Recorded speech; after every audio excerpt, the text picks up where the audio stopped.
Hi, I'm Cindy, and welcome to Pearls of Liberty this Thanksgiving weekend, 2011. This weekend anyway, we've been pretty mellow. We've had an opportunity to watch a lot of movies, but we do still kind of know a little bit about what's going on, and there are some interesting things happening that pertain to the Liberty Movement. And one is the news about MF Global, which if you watch Alex Jones, you know all about Gerald Celente losing quite a bit of money.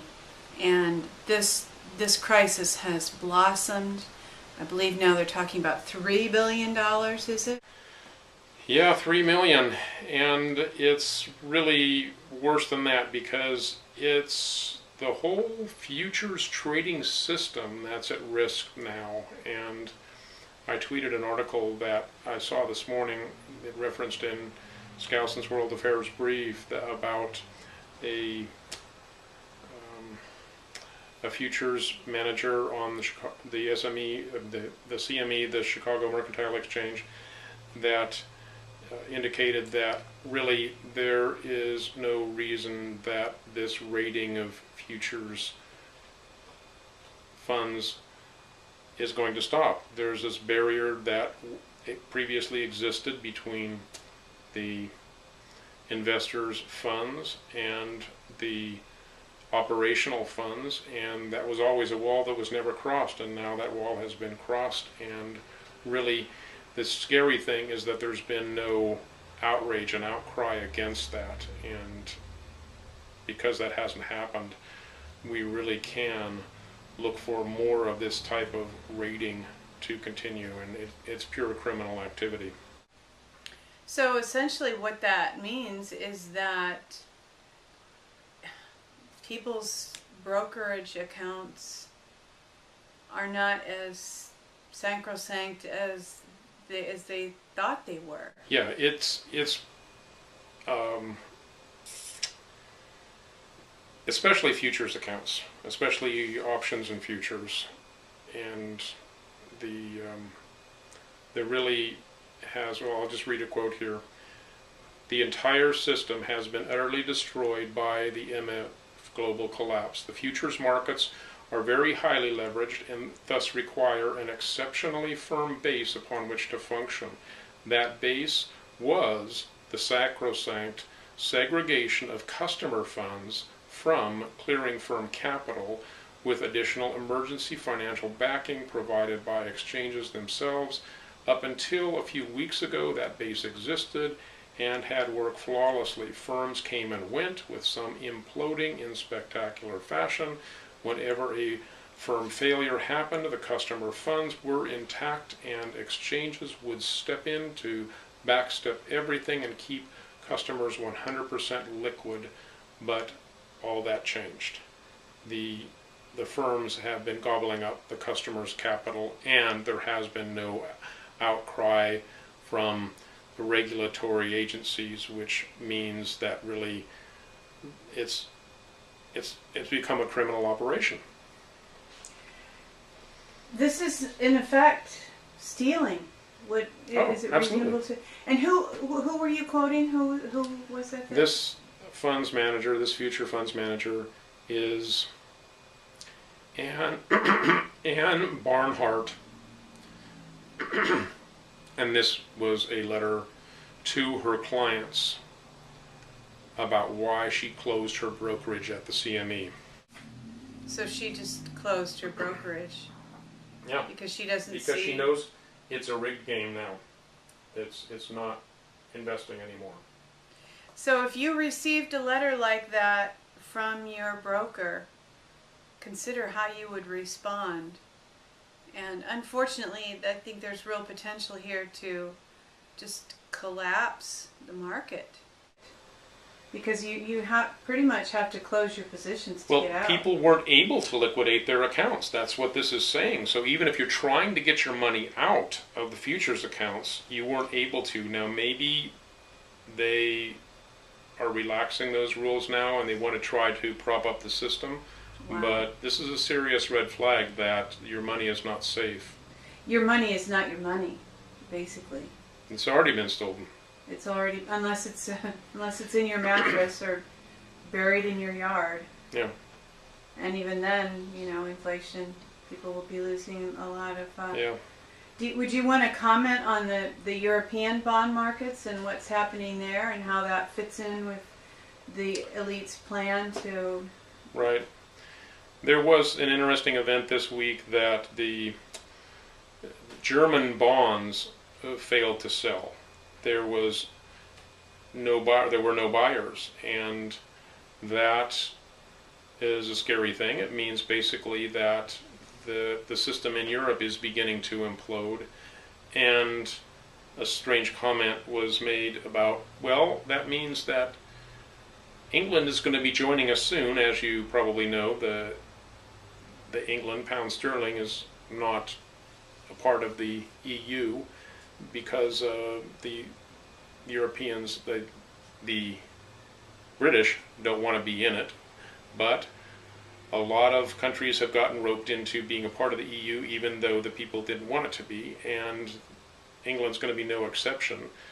So what's happening is because there are all these internal ties between the nations, they are held captive to each other even without being officially a part of the EU and the Euro. That just drives it down faster. So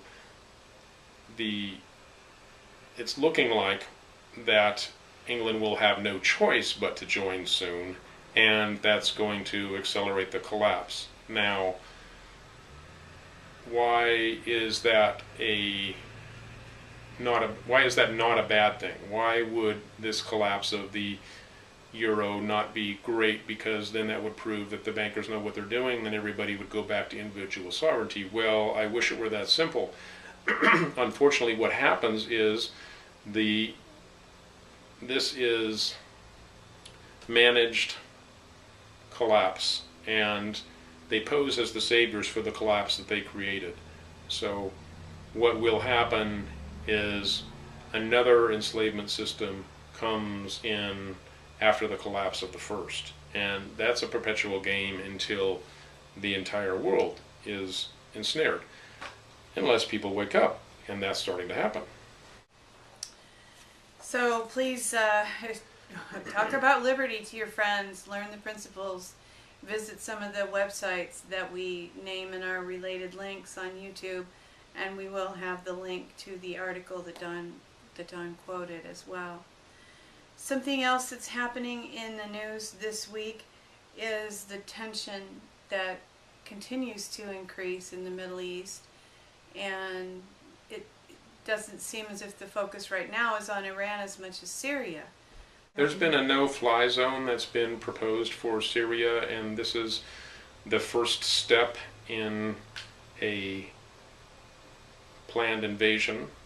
This is, as you may remember, that was the first step in Libya, was the declaration of a no-fly zone. Hasn't officially happened yet, but it's on the verge of happening for Syria, and what that will mean is that the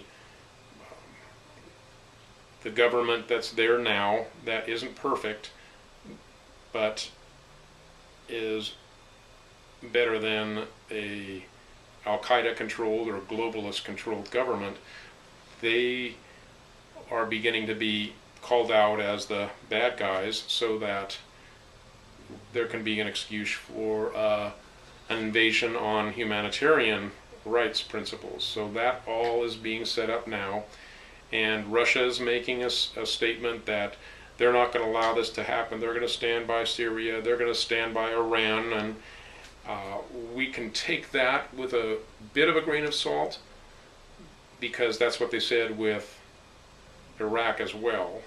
But what they're doing, the Russians are building a case that the U.S. is a bully and going in under these false pretenses, and the American people are being duped into supporting them, and eventually the world's going to see this, and then people are going to turn on the U.S. That's the way that Russia's playing it, I believe.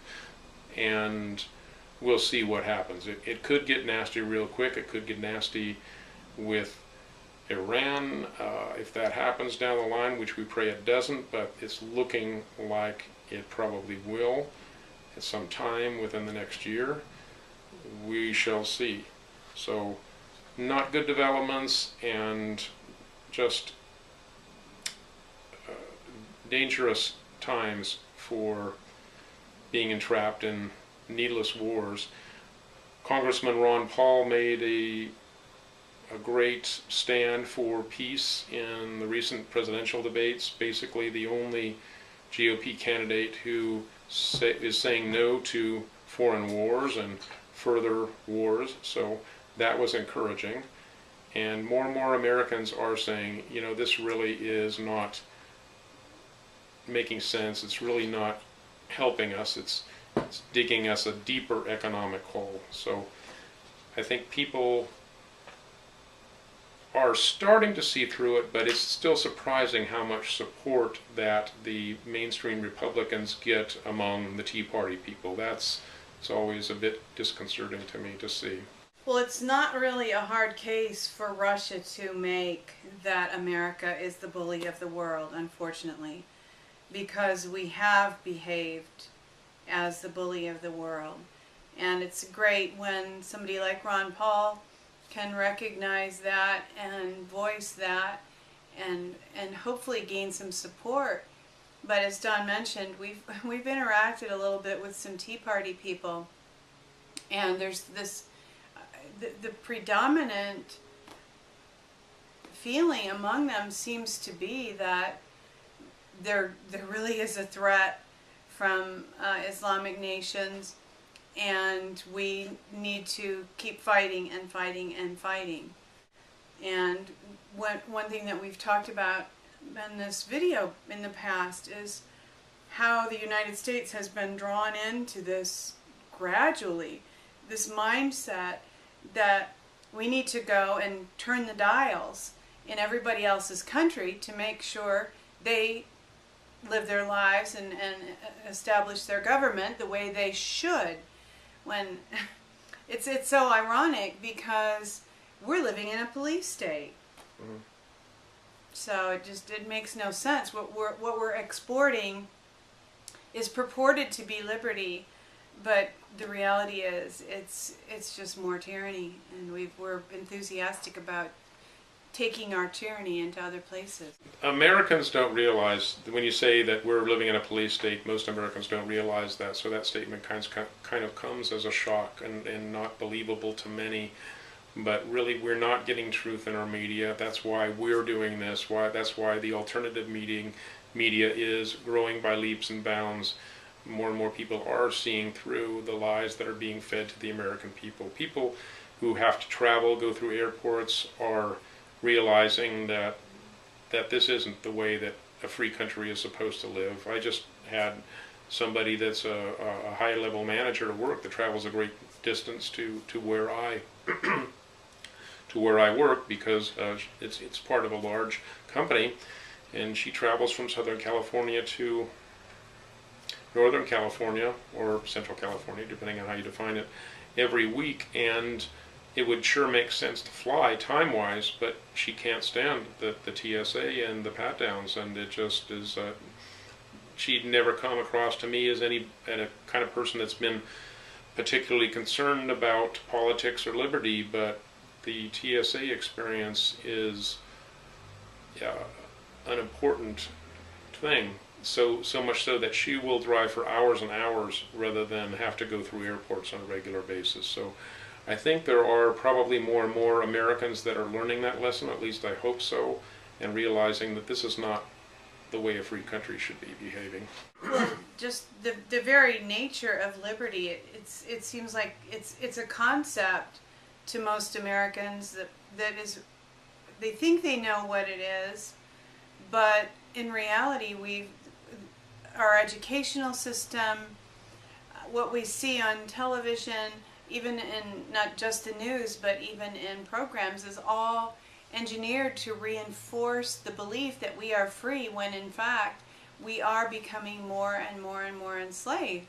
And one of the, very tragically for Don and me, because we really love Jesus, and we would like to participate with other believers in Jesus, but but the church has even been used to reinforce the idea that people must conform to this certain type of behaviors, so certain things are acceptable, and this doesn't really have as much to do with what's written in the Bible.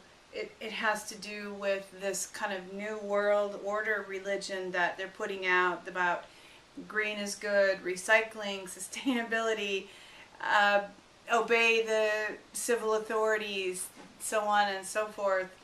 And there's this lack of distinction between what God requires and what other people require. And sadly, many liberty groups are being influenced by this kind of religion that uses the name of Jesus to put people in yet another kind of box. It really comes down to this, that religion is a tool for controlling people, just like any other tool to control people. Government can be a tool, it is obviously a tool to control people. And the founders of the United States were well aware of that, and that's why they said there won't be a state religion, because that would just be an arm of control for the state. But what happens when you have the bankers who create the whole economic environment where a church really can't exist and thrive unless it doesn't become political, and then it becomes irrelevant to the public stage, except that what happens is you get believers that buy into a certain viewpoint, typically the Fox News neoconservative viewpoint, that people should be voting in a certain way, and they think that's about being free, and they think that's about being American, but it's really about a certain type of politics that enhances the power of anything that's vertically integrated. It doesn't empower, and by that I mean centralized control.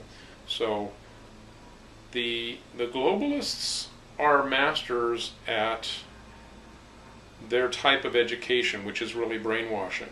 They're masters at getting you to support the building of your own prison.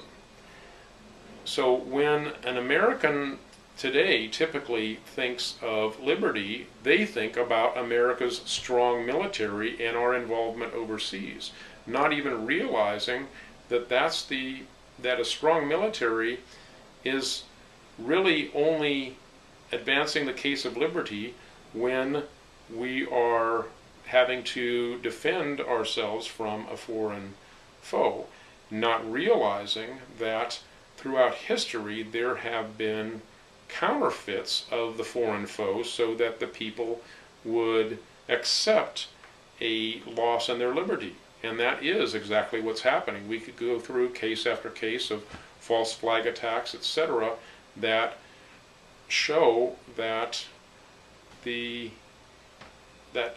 that we've bought into a lie of our own enslavement. So liberty is not about having a strong military. It's about people being able to defend themselves at a very grassroots level. So it's much more about fighting for your political liberties. The bottom line is, of course, the Second Amendment, but if you have people that believe in the Second Amendment but are willing to hand their guns in because Al-Qaeda is going to get you, then we have a pretty sorry state of affairs, and that's where we are right now. I think that we don't want to dance too much around an issue what we really want to say is that people who we know, when Don and I have both experienced this more than once in our lives,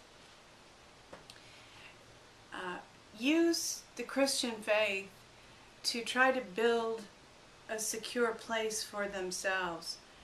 Now, this secure place is not just about knowing who they are in Christ, which we need that ourselves. We completely believe in that. But it tends to become more fear-based, where in order to feel secure, a person or a group of people feel that they need to insist that everybody else be replicas of who they are. And relates to what they believe, and this is in a very narrow channel too. This isn't just, I believe that Jesus died for my sins. This is, people want to require a very close mirror of what they believe. And this causes division. I mean, it's rampant. It in 5 minutes, a room full of people can divide and be ready to start devouring each other.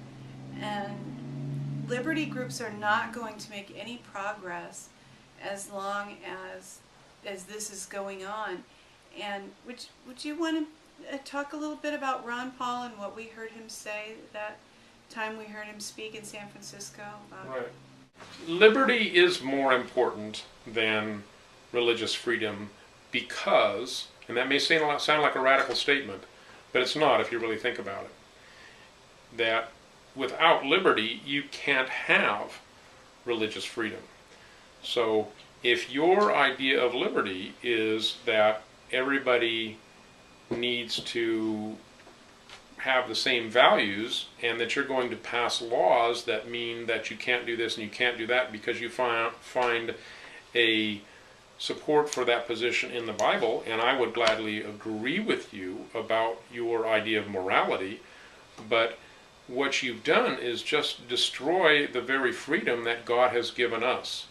And we as human beings are given free will by God in order to find Him, find the path, find the right way.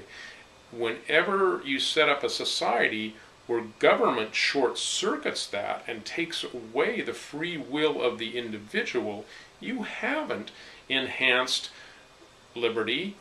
You've created a police state. You haven't given people a moral basis for their foundation.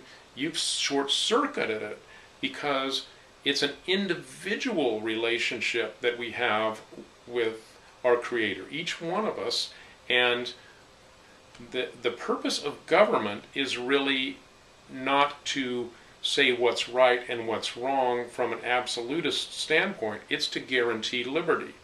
Now, almost all societies end up saying that murder is wrong, so that has to be punished. That has to be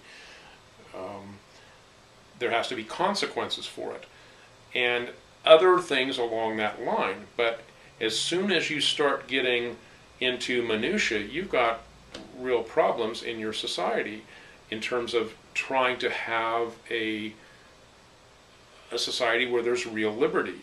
So people need to give each other that room to discover God for themselves, discover their own path, and not try to, quote, impose morality. And on the other, that's one hand. Let me balance that by saying that the purpose of government is justice. That's one thing that is, I would just happen to read the chapter about the purpose of government being justice in this excellent book, Romans 13, by Chuck and Tim Baldwin. Highly recommended. So the purpose of government being justice means that government decides between people, decides when somebody is abusing power or position and taking advantage of people, is doing something that hurts another human being. So government should be about deciding matters of justice between individuals or whenever there's a contract between groups. So that's a different thing than government setting itself up as God. And really, whenever government tries to play God, it does a very bad job. What government should be about guaranteeing liberty so that people can live their lives as free as possible. And government should only be involved from a judicial standpoint when it comes to whenever one individual harms another individual. I hope that distinction is clear, because it's really, really critical. Regarding justice this week,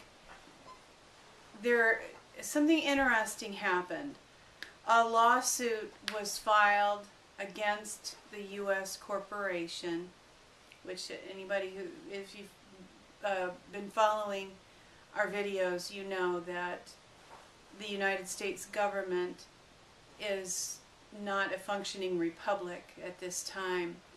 That in the time before the Civil War, when the southern states seceded, they no longer had a quorum, so they kind of changed the structure of the U.S. government into a corporation. They formed a corporation that's based in Washington, D.C. Actually, the lawsuit was filed against some individuals that are a part of this banking cabal, the Federal Reserve, that is tied to the corporation. So ultimately it is that the corporation of the United States that is being sued here. And the suit is not really only about illegal wars, but it's about stolen money.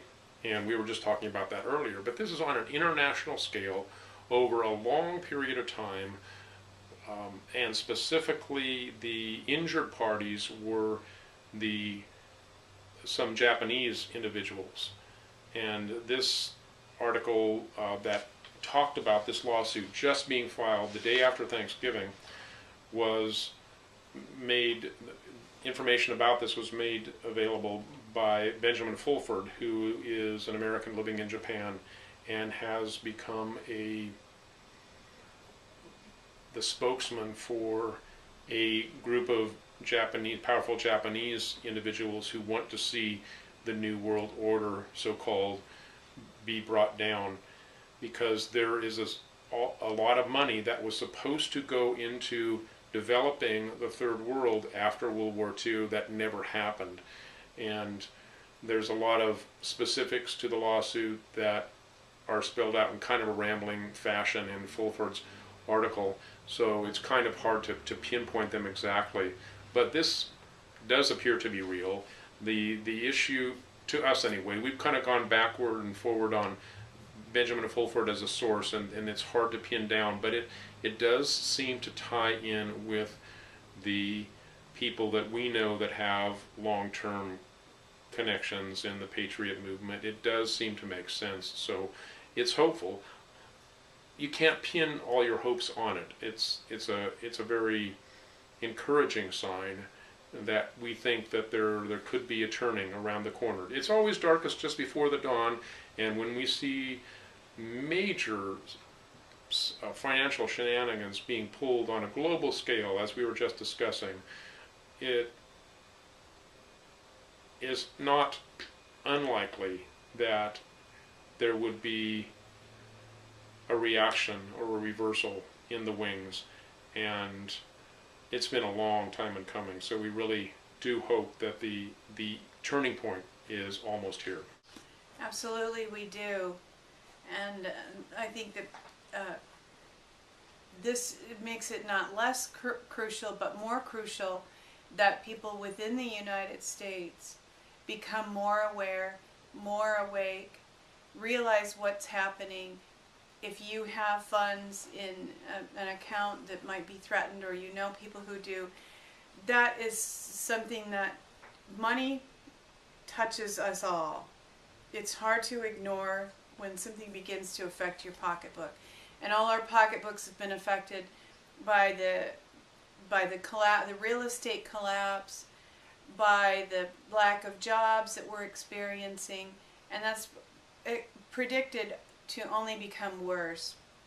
Then now there's this other issue, and hopefully people wake up more and more and more, because if this pressure is, this external pressure of this lawsuit is on the banking cabal, we also need to keep up the internal pressure of people in this country objecting to, no, we're not fighting this war for oil.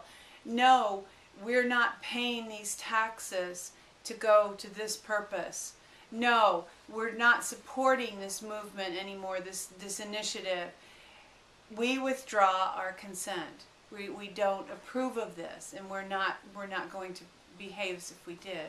I just want to reiterate something we've said before, just to help keep it all in perspective, is that the largest single source of taxes that anybody pays is their income tax, and that's typically a third or more if you pay income tax, and only about half of the Americans do. Those are the ones that they think they're supporting the government, but your income tax only goes to pay the interest on the money that's owed to the Federal Reserve, which is a private corporation that creates money out of nothing. So when we say that we're being hurt by this banking cabal, we're being hurt in a very real way. At least a third of your paycheck is not available to you, and it's not going to the government either. It's going into private hands and funding the building of this New World Order. And it's the law that never was. If you research that, you'll find, is it 14th Amendment? Or was it 16th Amendment? That it was never even really ratified. So this is a major scam of a long term. That's hopefully finally coming to an end. Things are coming to a head now, and either we go deeper into enslavement, or people begin to wake up and say no more. And our sincere prayer is that you and your family and your loved ones will be among those who wake up and say no more. And we saw some very interesting films this week. We'll discuss in Pearl Culture many films. But one film that we wanted to mention at the outset that we have not seen ourselves is the film Thrive. And this film is purported to be a Liberty Movement film. I just saw several tweets this morning that the people that are behind the film Thrive are the Gamble family, who are of Procter & Gamble fame, and definitely an insider, a globalist family. And the first thing that I think of when I learn something like that is these guys are into full spectrum dominance. That means they will always do their best to lead the opposition.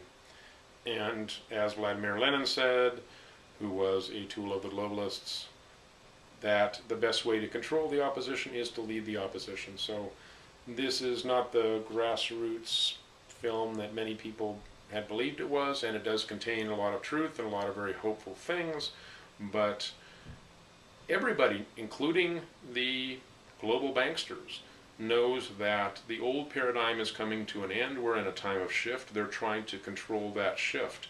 And all that I could say is that we haven't seen the movie yet, but anything that is promoting decentralization is good. Anything that's promoting centralization of power and resources and thinking and is limiting alternatives, that's negative. That is anti-liberty. So we want to encourage you to keep those things in mind as you watch the film, and we will be watching it soon and letting you know what we think after we do so. We do have some opinions already formulated on a few films, and the first one that we'll mention is the film To Kill a King. And we had heard people talk about the Oliver Cromwell experience in England, and our curiosity was piqued. So we began to look on Netflix for a film that would you all know, it's easier to watch a film than to read a book. So we looked for a film, and we found one in To Kill a King. Yeah, To Kill a King actually features Tim Roth as Oliver Cromwell, and Tim Roth we've come to really appreciate on Lie to Me, and he's also been in other films that we've seen, and he does an excellent job of portraying Oliver Cromwell. Oliver Cromwell was a Puritan who really was pushing for a republic in the 1500s. I think it was 1640. Something happened in 1645. Okay, so it was in the 1600s. So yeah, about roughly 100 years before the American Revolution, and definitely during the time of early American colonization, then there was this movement for a republic in England. And as you know, England has never become a republic. They've never had a revolution there that's changed their form of government from a monarchy. They've just made it look like one, made it look like it was modern. And that was largely due to the failure of what happened with Oliver Cromwell. This is basically a lesson in what not to do if you're trying to have government of, by, and for the people. And Oliver Cromwell ended up deciding that the people needed to be told what to do and think, and he did his best to impose his Puritan values on the people. So rather than have an enlightened period, it became a period of oppression and tyranny of the people, so that they ended up tyranny of the leadership of the people that had seized control. And that was disastrous. It just ended so badly that they asked for the son of the king that they killed to come and be their king, because, oops, they made a mistake.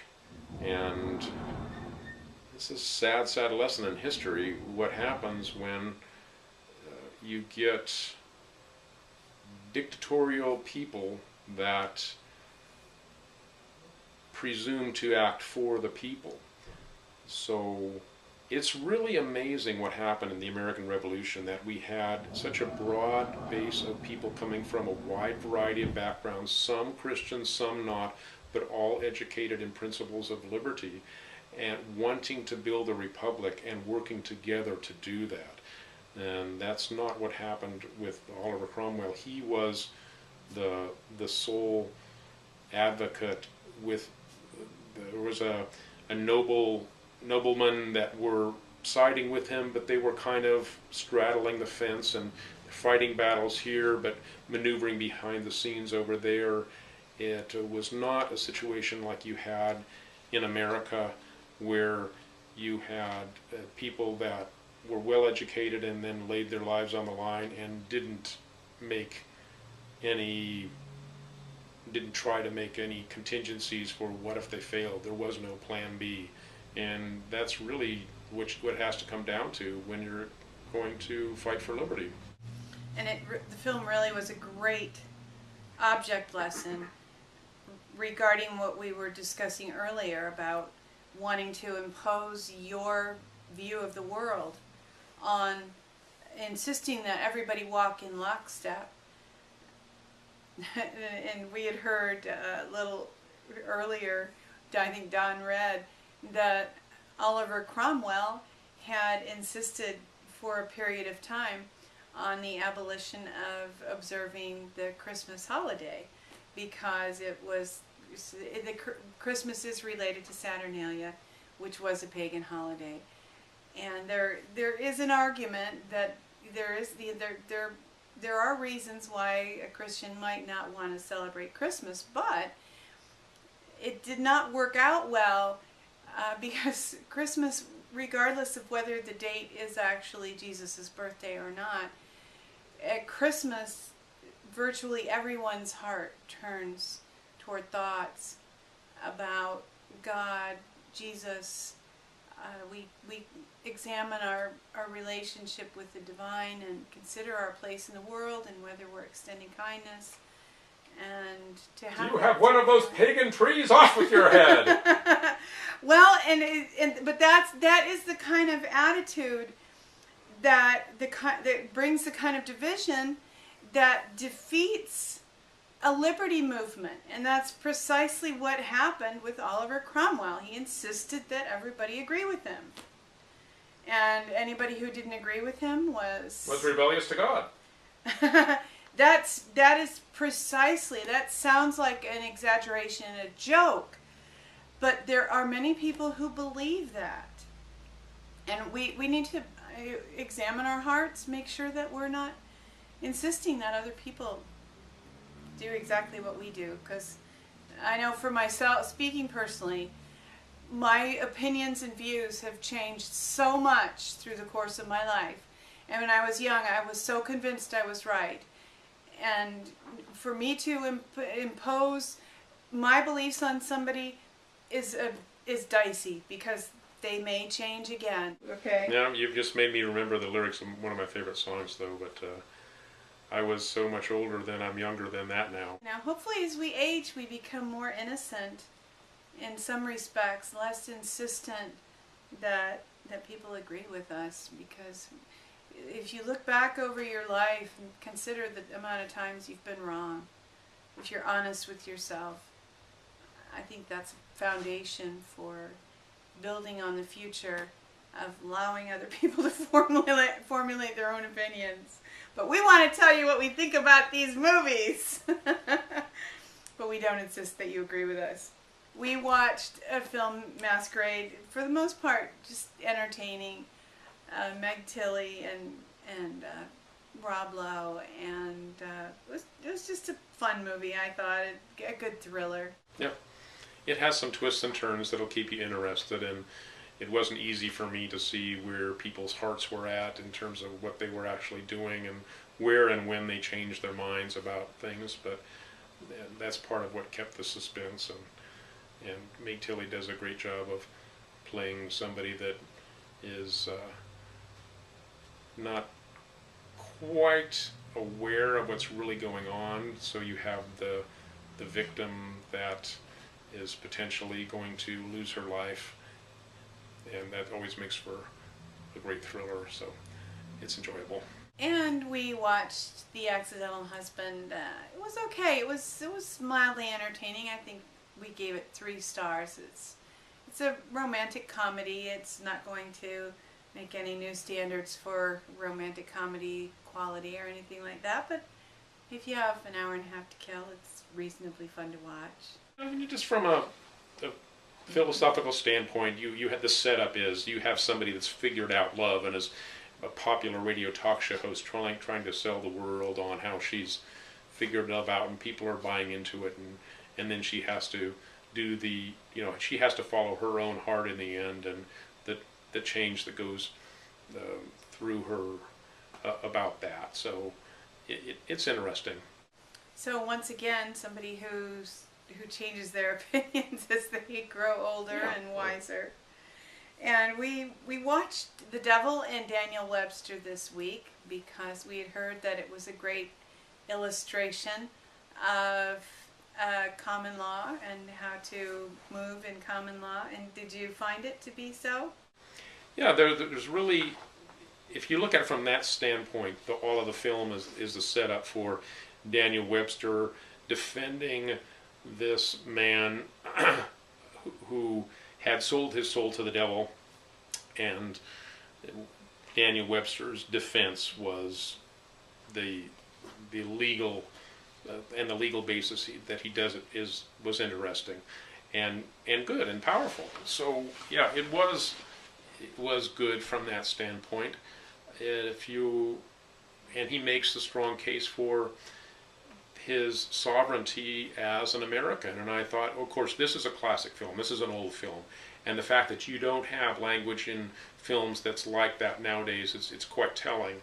So it's useful for people to understand the way that Americans at least used to commonly think about the uniqueness of being an American and being their own sovereign, their own king, the the basis of liberty in our country.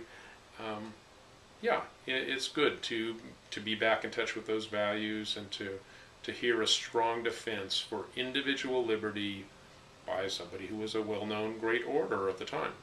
Obviously played in the movie by somebody else, and a fictional story, but a good one nonetheless. Another film that we watched was Black Lightning. It was a Russian film, Russian language. You have to read subtitles, but it was a comic book hero kind of a film. But it was more entertaining to me than Spider-Man 3. Or I'm not a big fan of comic book movies, but it was entertaining. It held my interest. Yeah, it was. I was also thinking that it was kind of like a Spider-Man type of a movie, and the influence of the American film on this film is obvious.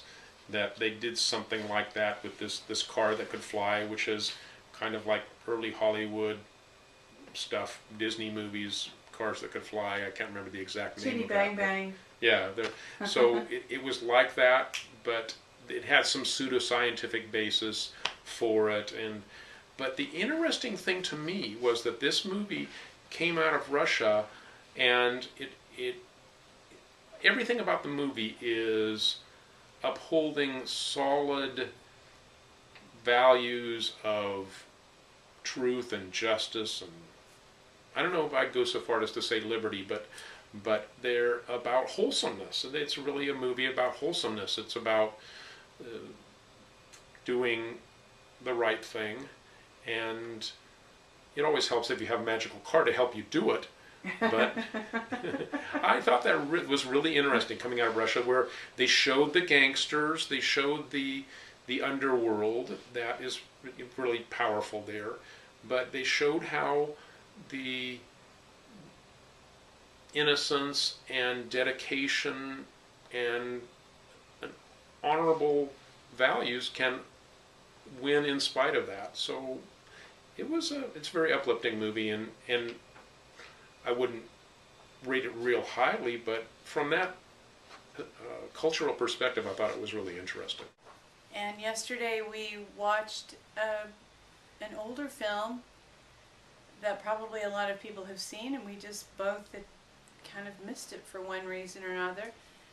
And that is A Clockwork Orange, directed, of course, by Stanley Kubrick, who has directed some tremendous movies that have a liberty message. And A Clockwork Orange had a very interesting theme about brainwashing. And it was really interesting how the whole idea was developed, and I found it fascinating. There's a lot of nudity. If you're easily offended, pass this one by. But it's worth wading through some of that to get to the message and the ideas that were discussed.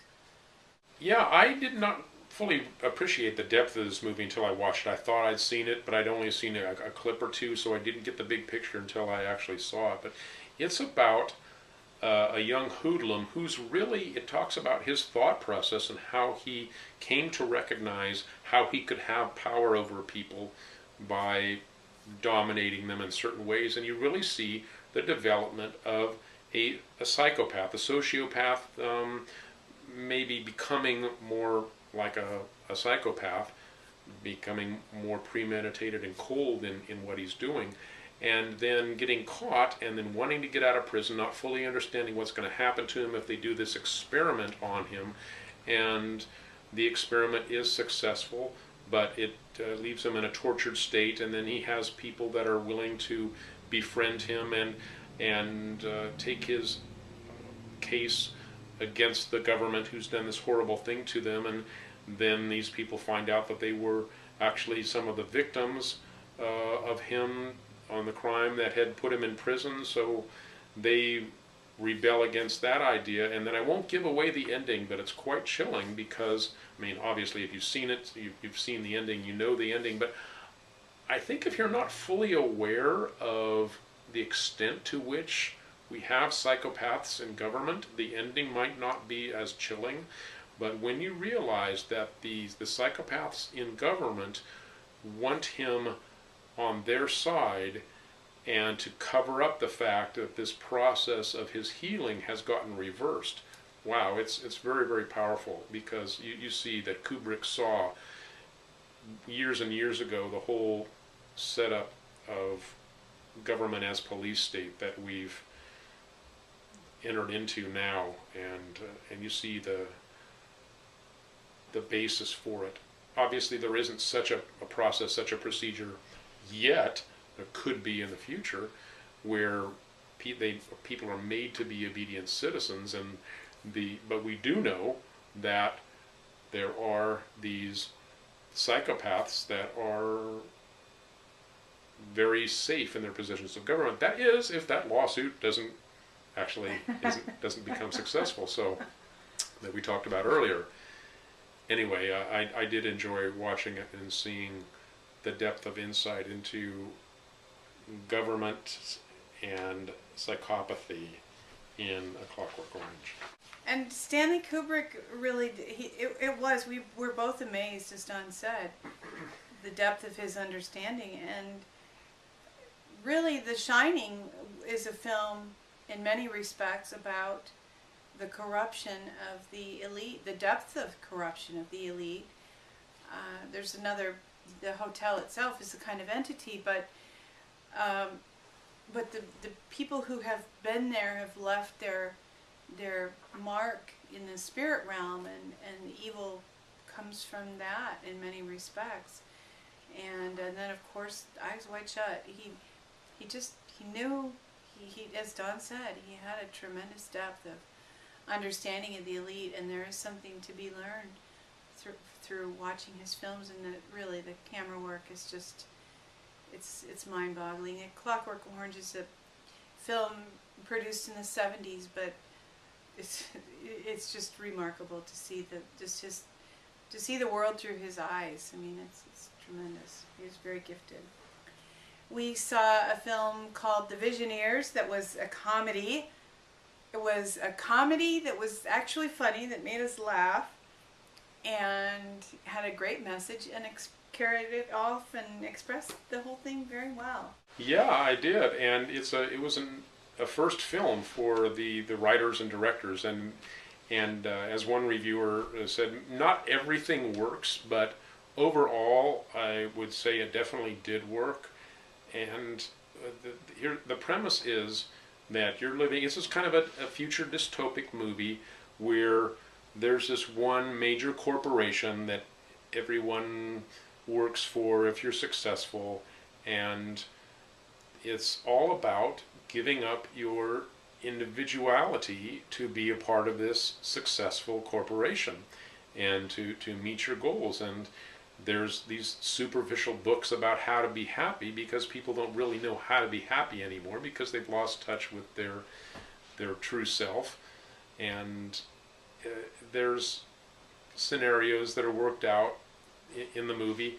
The lead character is Zach Galifianakis, who's a stand-up comedian that's a really offbeat, really oddball kind of a guy, and he's kind of the straight man in the movie, although there really isn't. The comedy is mostly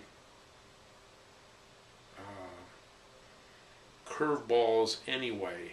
It's not somebody that's doing a really obvious. Well, the jokes are obvious, but I don't know how to describe it. You got to see it.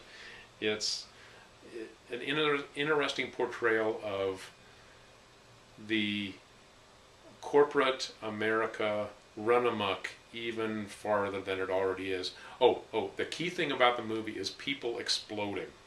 So everybody is afraid of exploding, because apparently that's what happens when it's just the disconnect becomes too much, is you just explode. So everybody is going around in fear that they might explode.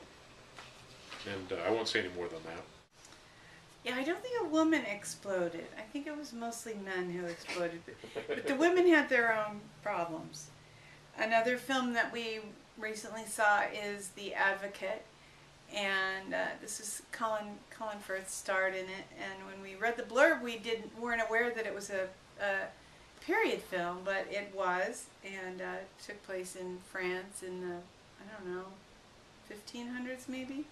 But it was a good film. It was enjoyable. Yeah, it was actually the time of the plague, and it is based on a true story. I read the thing at the end, and there's apparently this person that was a solicitor, lawyer, a guy that went off to live in the villages, had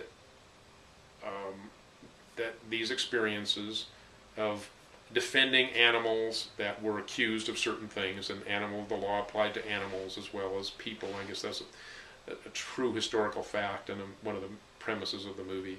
But the plague was sweeping through, and these people were largely, they hadn't seen it in this particular village, and near the end that changes, but it's mostly about the ways that you survived in that society and how corrupt people in the leadership were. And of course that's all changed now, and we live in an enlightened world where those kind of things can't happen anymore. Do you have any parting thoughts that you would like to share about anything? Don't ever give up your individuality.